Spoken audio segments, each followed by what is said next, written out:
What do you get when you combine two cats and a shark? One beautiful sword.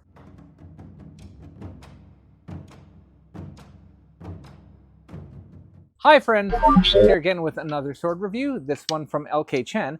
This is actually not my sword. This is a sword that is going to be sent to the biggest boy, and we are going to watch his channel in the future for collaborations possibly, and a review looking at the sword from a very different perspective. For now, we are going to take a look at this very beautiful Dao, this Chinese single-edged sword that was produced by LK Chen. This is based very closely on an antique Ming saber. So this is called the Twin Panther Shark's Headed Dao, or Sha Yutu Dao. These are called Shark's Headed Saber or Fish Headed Saber, and we're going to discuss that as soon as I unsheath it. But I wanted to take a quick look at the scabbard.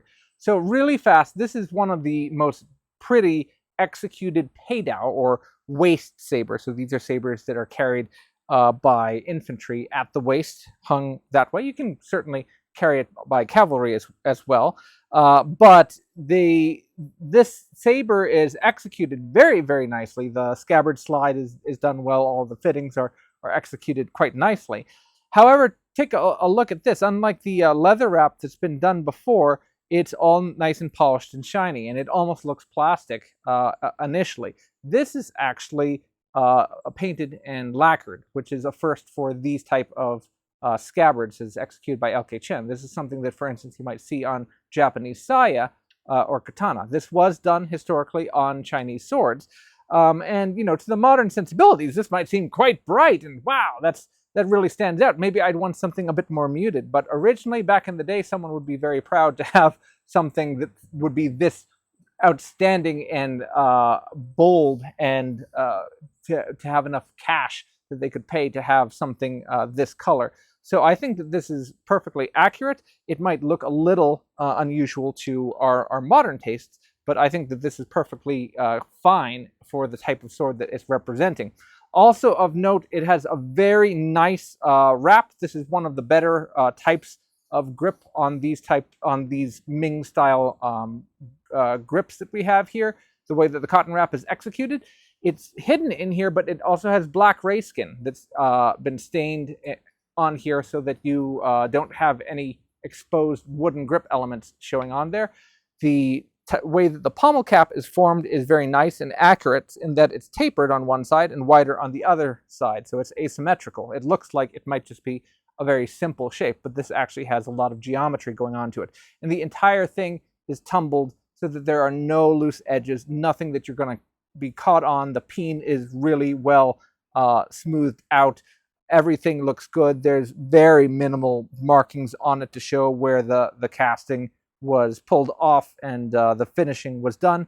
It's got a little itty-bitty kind of floral looking grommet here to hold the lanyard in place, and it's just well done. Now, to show you the husho, I actually have to pull the blade out, and inside of the guard is what gives it the name. So there are two different cats that are in opposition to one another on the inside of the disc guard, and this is based on the original antique that Mr. Chen studied. And that's pretty cool. I haven't actually seen that motif on other Dao that I've seen before on original antiques. And this gives it the name, the Twin Panthers, that are encircling the blade on either side of this kind of wide ovoidal guard. So they date it to Ming. I'd say probably very late Ming, probably more likely into the Qing. So let's say we'll call it 17th century. That way we'll cover both bases as to when this style of disc guard goes in. Again, it has the very angular fittings for both the ferrule and the pommel, which are called fangshi style fittings, but they are quite comfortable in the hand. And then we have the blade. So this blade is straight compared to things like this. So this is a more typical type of standard officer's sword or infantry sword. This is the most common type of sword that was used through much of the Ming and into the Qing. This is called a Yanling Dao or Yanabo Dao. So it's just kind of very gently curved saber. And you can see by comparison, this one is basically completely straight. So this is not an innovation per se. This is actually an even older design. These straight back Dao are now called Jiba Dao. So they just have a completely straight back all the way along it.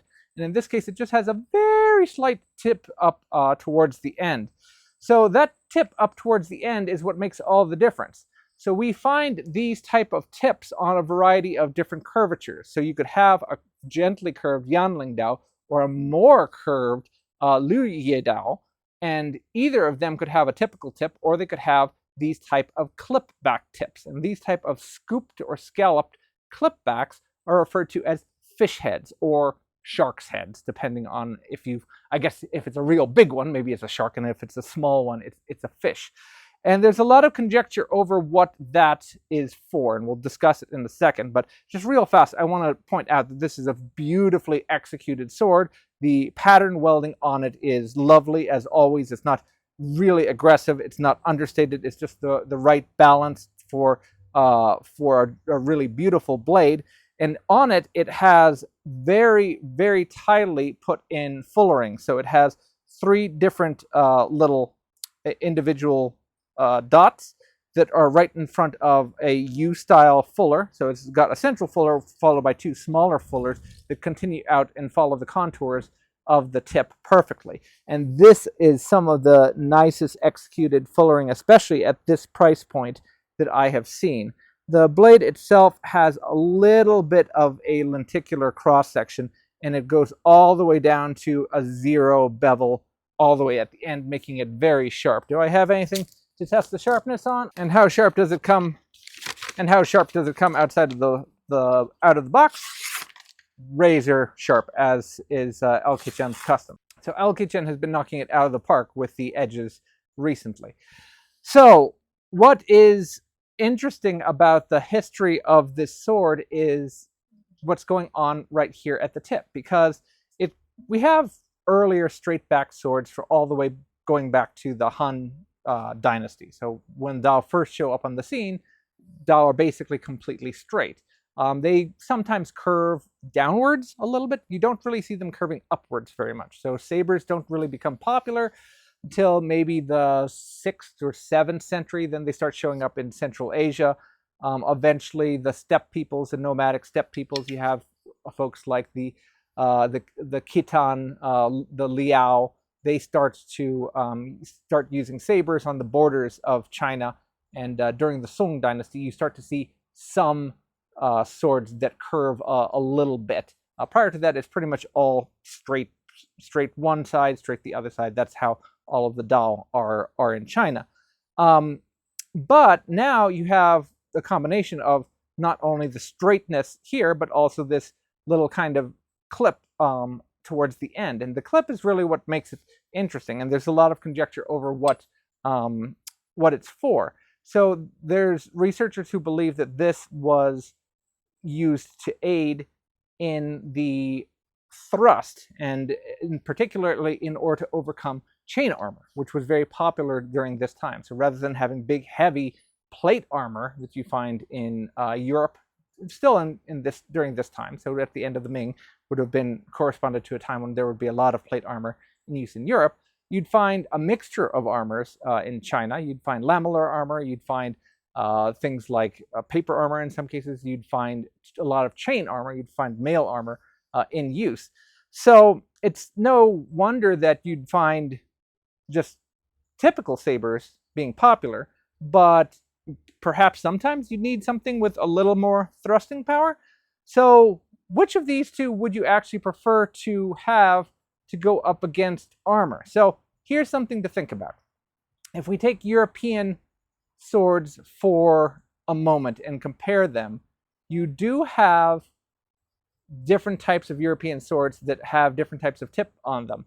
And when armor comes into play, you have swords whose tips become adapted for combating armor. And the way that they're adapted is they typically become more narrow, so they slim down this way, and they become thicker. And that helps them, not because it makes them better at going through the armor, although that is nice, but because it's more important that you don't damage your tip when you get into armored fighting. This Yanling Dao on the surface looks like it actually might do a great job in the thrust. And given how broad it is and how thin it is and how sharp it is, it probably would be very good.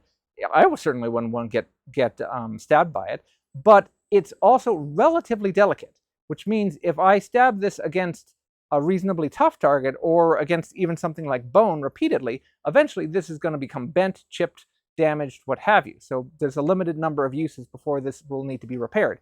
By contrast, this this Twin Panther dowel has a much shorter portion of the sword where it narrows. So it stays wide pretty much all the way to the end and then very rapidly narrows this way. And in addition, it remains much thicker this way, more like Japanese katana, where katana tend to be very thick right up to the kasaki, right to the end, and then just narrow in the last little bit from the yukote forward. Unlike the Yanling Dao, which tapers kind of continuously all the way through. So even though this sword does not start as thick as the Yanling Dao, it doesn't taper as much. As a result, you can have a lighter sword overall. This sword is actually slightly heavier, but it doesn't feel particularly heavy in the hand because the distribution of mass is not terrible. This one has more mass, but it's been brought back to the hilt so that you can still maneuver it and it doesn't feel terrible and like a pig in the hand. How is this going to change the dynamics of it? We've tested this one several times before, but this one still needs to be tested. Let's go out and put it through some experiments. Let's try some thrusting experiments instead of just the usual cutting that we do. And let's see how it does.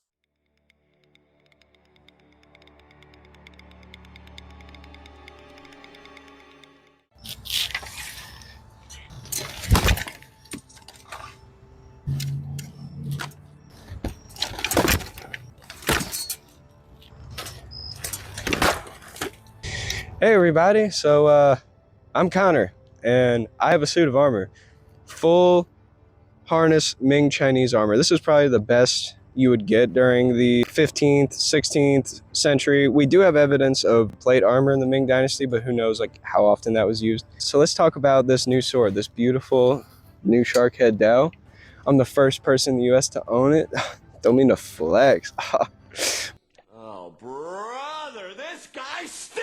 So Dealertrax wanted for me to show you guys how it would operate in armor. When you're wearing a sword in China, we have the sword being hung by two pieces of string. It could be hemp or other fine materials. They're missing my brain right now. But you'd have a hook and they would hang on the belt. It's a really easy way to equip it and get rid of it, store it. Let's be honest though, like most of the time scabbards were just thrown away during battle. Like they wouldn't just keep them on their hip. Most of the time you just throw it, get to fighting. That's how it goes. Either way, I don't know if I'd want to do that with this guy. I mean, look how beautiful that is. I mean, it seems like the first scabbard they made where it's wood, like it's like lacquered instead of it being leather. And I like both. Man, the traffic is crazy today, guys. I'm sorry if you're hearing all that in the mic. It's a good sword, and you would see this straight back Dao used a lot during the Ming Dynasty. A lot of paintings that we do see. This one would probably be more common, but who knows? I guess it really just depends on the region and where you're at in time in China, because it's like things are going to evolve quickly in different areas. Let's just say that this was a popular choice, you know, along with the curved sword. So let's go ahead and take a look with it. Man, yeah, that's beautiful. So it's actually quite difficult to fight with a protruding thingamabobber on the top of your helmet. So I want to be very careful, you know. If I'm fighting with a sword in one hand, I don't want to go too high and I don't want to go like behind my head. I want to make sure I keep my blade in front so I don't have to worry about, you know, because like that's a real big trouble. I mean, I've hit the top of my helmet on a sword a couple of times. Thank God it's a good enough steel to take that. But, you know, fighting with these is kind of difficult if you don't understand how to fight with that thing on the top of your head. Like I've heard there were some literary examples of like how the Mongols fought with swords, is that they would get low and come this way just to avoid that thing on the top of their helmet. But it's like, I don't know, I'm sure a lot of guys in history bopped themselves on the head plenty of times with this kind of helmet. There's no way that they avoided that. So I want to show you guys how it's going to look in motion, like running with it on the side of my hip. Let's see if it stays on there. Let's see how comfy it's going to be. All right, let's do it.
You know it. I think a skater flew into my helmet. Now I'm going to start with this foam target. It doesn't have any backing to it, so it's going to be able to wobble. Now this doesn't represent anything. This is not supposed to represent padded armor or flesh or anything like that. This is just something to be able to gauge a level of resistance different than straight plastic, and maybe also be able to see what size of wound. So it, depending on how much resistance it has, if it doesn't have any resistance, it's going to slide right through. If it has a lot of resistance, it's going to try and deform and push against the little wobbly target I have set up. So we'll start with the Yanling Dao. Just a kind of medium-sized thrust. And it offered basically no resistance, and we'll be able to see kind of how big a wound channel was caused as a result of the cross-section of the Yanling Dao. So there you go. Will it be at all different for the Twin Panther? Basically not at all. Twin Panther went through just as easily, and you can see the cross-section is slightly different. It's a little bit narrower and a little bit wider. Shoop, there we are. Now, just for fun, I've added some textile here to see if the resistance changes. This is an old shirt that's been doubled up, so I should have 4 layers of textile to make through. Yanling Dao, a little bit more resistance, maybe slightly. Let's see. It skewered the shirt. I think it made it about the same depth, but it definitely jostled the backing a little bit more. You can see that we made mincemeat out of our shirt here. We made it through basically to the same level of depth on the Dao, but it definitely wobbled around slightly more. Let's see if the Twin Panther can do the same.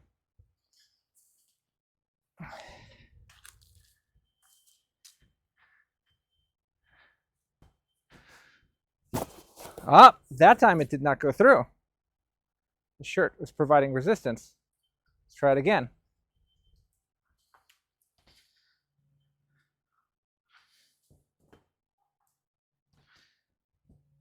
Doubled up the shirt.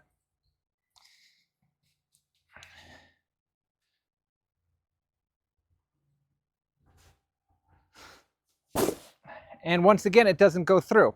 So as I suspected, this type of tip, while it's more reinforced and while it's stiffer, so it's going to be better at preventing the tip from being damaged, is not as good for slicing through a thin target. And we've seen this with other types of swords before.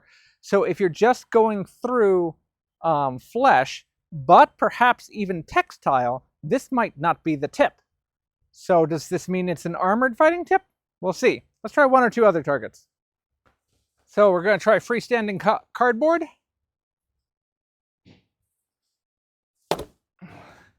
And this is how far we made it and how big a wound we did. So made it about 5.5 centimeters or so, or more than 5.5, but 8 centimeters or so.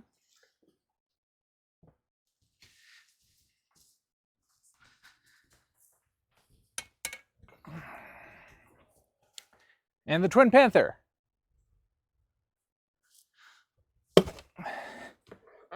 So the Twin Panther created a little bit of a messy hit. That may just be I was off center. But it looks like it went in about the same level of depth. Let's see. It basically went in just to the clip point and then stopped. And that's something that these clip points, that's an advantage that they have over something that doesn't have an abrupt transition, is it allows you to prevent over penetration, because the other sword potentially could just keep on going in, going in, going in, and going in, and then you end up with your entire sword stuck. In this case, you're going into lethal depth, which may only be 4 centimeters. That's enough to get the job done.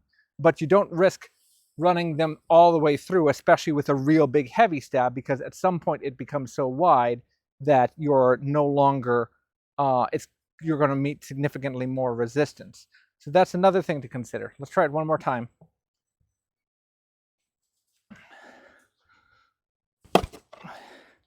And once again, it stopped basically right there when I haven't hit the other side of the box yet, but it's stopping basically when it flares out to that clip. So that clip is acting as a natural gate, preventing the sword from over penetrating. So it's going slightly less deep than the Yanling Dao as a result of the profile geometry, not just the cross-sectional geometry going on there. Interesting. Why don't we give it a cut just for fun?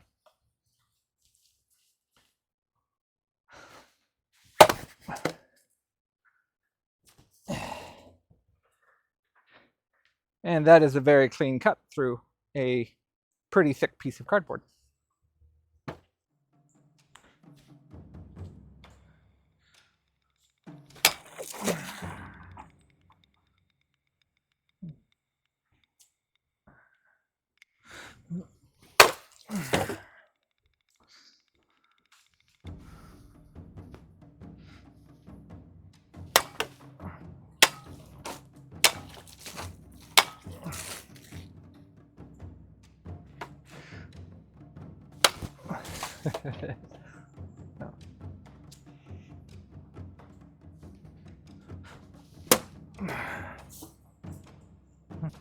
So again, it's lightweight, and you need to have a lot of acceleration in order to make it through.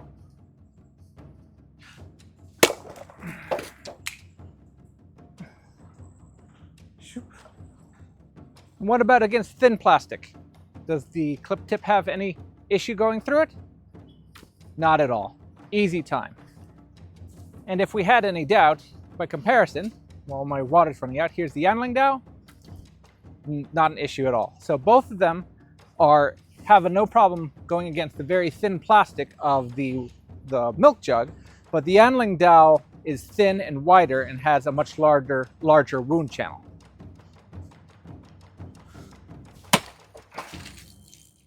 And again, this is a very nimble sword, which allows it to deliver cuts even just from the wrist very easily. So, obviously, I couldn't test it against every medium that I would have liked to, but the fact that this struggled against things like cloth suggests that the Yanling Dao is obviously going to be the best type of tip if you're going up against very lightly armored foes in the thrust.